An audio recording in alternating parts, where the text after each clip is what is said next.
Welcome to Travel with Sean. I'm Sean. Today we are in Vienna, Austria, or in German as they call it, Vienna. This city has been continuously occupied since 500 BC, when the Celts lived here. Vienna became the capital of the Duchy of Austria in the mid-12th century. It was little more than 100 years later, in 1278, that the Habsburgs, the ruling family of the Holy Roman Empire, made Vienna the imperial capital. After the dissolution of the Holy Roman Empire, Vienna remained the imperial capital of the Austro-Hungarian Empire. The city's status as imperial capital attracted many talented musicians, such as Mozart, Johann Strauss, and Johann Strauss II. It was also home to Dr. Sigmund Freud.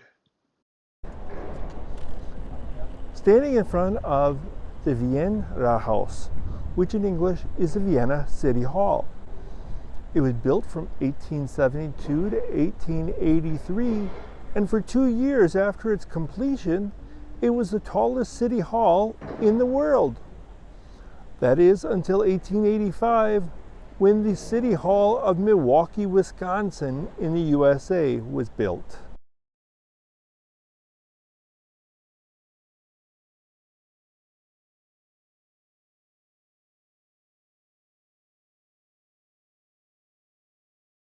The Austrian Parliament building is renowned for its grandeur and elegance.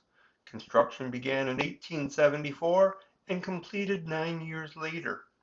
The building's design is inspired by ancient Greek architecture.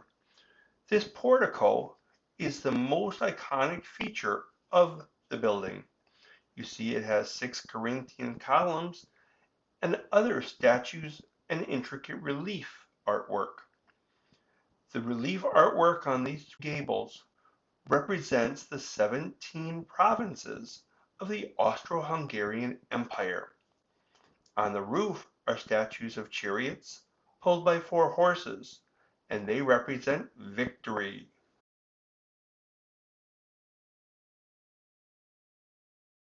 In front of the Parliament building is the Palace Athena fountain, a large marble fountain featuring a statue of Athena, the Greek goddess of wisdom and war. She is surrounded by sculpted figures representing the rivers of Austria. This was the home and office of renowned psychiatrist Dr. Sigmund Freud, father of psychoanalysis. He and his wife fled to London, England in 1938 to escape the Nazis. The Vienna home of Johann Strauss II was where he lived a significant portion of his life. Having moved to this apartment in 1863, it served as both his residence and his workplace, where he composed numerous waltzes, polkas, and operettas. His home and office are now a museum to his life and work. Stephen's Dome, or St. Stephen's Cathedral in English, was initially built in 1160, but a devastating fire in 1258 left little more than its stone foundations intact. The cathedral has undergone numerous renovations and expansions over the century, most significantly in the 14th and 15th centuries. The cathedral tower, for example, was completed in 1433. The roof was destroyed by fire in the mid-1940s, but reconstructed by 1952. This area in front of the cathedral is called Stephensplatz, and it was partially destroyed during bombing in World War II. Incidentally, Mozart was married in the cathedral in 1782, and all 6 of his children were baptized here. Today, St. Stephen's Cathedral stands as one of the most iconic landmarks in Vienna and is still as impressive as ever. with vaulted ceilings, ornate altars, and magnificent stained glass windows. There are two towers, and at almost 450 feet in height, the south tower is twice as high as the north tower.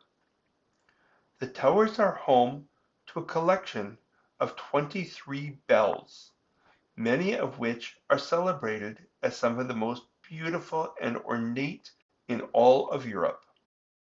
Admission to St. Stephen's Cathedral is free of charge, but it only allows a visit to the main area called the nave. The towers, catacombs, cathedral treasury, and the elevator to the Pummerin Bell can only be visited with a guided tour for a fee.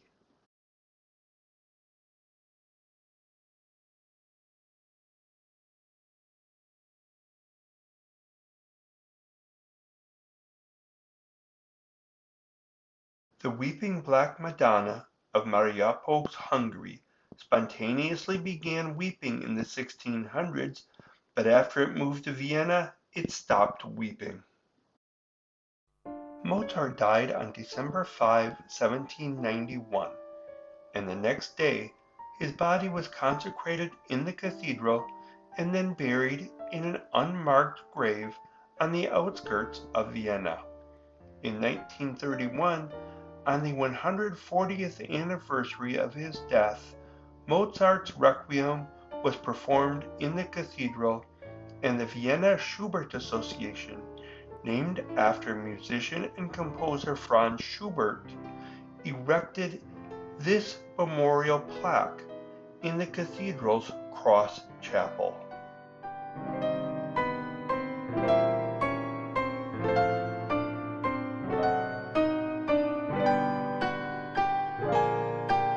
In 1853, Emperor Franz Ferdinand survived an assassination attempt, so his brother had this church built as an offering and named it Votive Church. Burg Theater, also known as the Imperial Court Theater, is one of the most prestigious and renowned theaters in the German-speaking world, and has a long history of staging classical and contemporary plays. It was founded in 1741 to serve as a court theater for the Habsburg dynasty. Wiener Staatsoper, or the Vienna State Opera in English, is one of the world's leading opera houses. It was inaugurated on May 25, 1869, with a performance of Mozart's opera Don Giovanni. The opening of the opera house marked a significant milestone in Vienna's musical history. If you have time when visiting Vienna, you can sign up for a tour of the opera house in any of their multiple languages. The opera house is across the street from Hotel Bristol, where we stayed. The Hotel Bristol was founded in 1892 and named after the Bristol Hotel in London, England, which is known for its luxurious accommodations and impeccable service. From its inception, the Hotel Bristol attracted a distinguished clientele of royalty, nobility, and celebrities, including Kaiser Wilhelm II of Germany, Queen Elizabeth II of the UK, French President François Mitterrand, South African President Nelson Mandela, U.S. President Dwight Eisenhower, U.S. President Theodore Roosevelt, German Chancellor Angela Merkel, legendary film director Alfred Hitchcock, world-renowned pianist Arthur Rubinstein, and legendary opera tenor Luciano Pavarotti. The hotel has posted several letters and notes that some guests have sent to them or given to them. Some of them must be musicians because their notes are musical notes. It was from a balcony at this building that Adolf Hitler addressed the people of Vienna after the Anschluss, which was when the Nazis annexed Austria. Now we're standing in front of the Hofburg, whose name means Palace of the Court. It was built in 1279 for the Habsburg family. And the Habsburg family ruled the Holy Roman Empire and several different countries for centuries. Burg Tor, or Castle Gate in English, serves as one of the main entrances to the Hofburg Palace complex and the adjacent Heldenplatz, or Heroes Square in English. The gate was built in the early 19th century, with work being completed in 1918. This square was the site of the proclamation of the Austrian Republic in 1918. Adolf Hitler delivered his speech here in 1938. Hofburg Palace is one of the most significant historical landmarks in the city and a symbol of its imperial heritage. The palace was originally built in the 13th century as a fortress and was gradually expanded and renovated over the centuries by successive Habsburg monarchs, becoming the sprawling complex that exists today. The palace complex was the political and cultural center of the Holy Roman Empire and later of the Austro-Hungarian Empire, under the rule of the Habsburg dynasty, serving as the seat of government, the imperial residence, and the venue for lavish court ceremonies and festivities. It was also a hub of artistic and intellectual activity, attracting leading artists, musicians, scholars, and statesmen from across Europe. The Hofburg Palace continues to be a venue for cultural events, concerts, exhibitions, and international conferences. It also hosts prestigious events such as the Vienna Opera Ball and the Vienna Philharmonic's New Year's concert, as well as serving as the official residence and workplace of the President of Austria, and houses various government offices, conference facilities, and cultural institutions.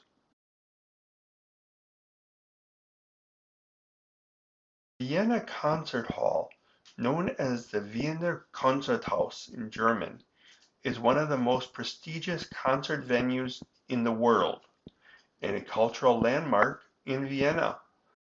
It was inaugurated in 1913 as part of an association founded in 1900 to promote musical culture in Vienna. The centerpiece of the hall is the Großer Saal, the Grand Hall, which is considered one of the finest concert halls in the world and renowned for its exceptional acoustics and seating of over 1,800 people. The Vienna Concert Hall hosts a wide range of musical performances, including classical concerts, chamber music recitals, opera productions, jazz performances, and contemporary music concerts. The concert hall is home to several resident ensembles, including the Vienna Symphony Orchestra, the Vienna Chamber Orchestra, and the Wiener Singakademie. In addition to its regular concert programming, the Vienna Concert Hall also hosts international music festivals, competitions, and cultural events throughout the year.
Thank you for watching. If you like what you saw, give me a thumbs up.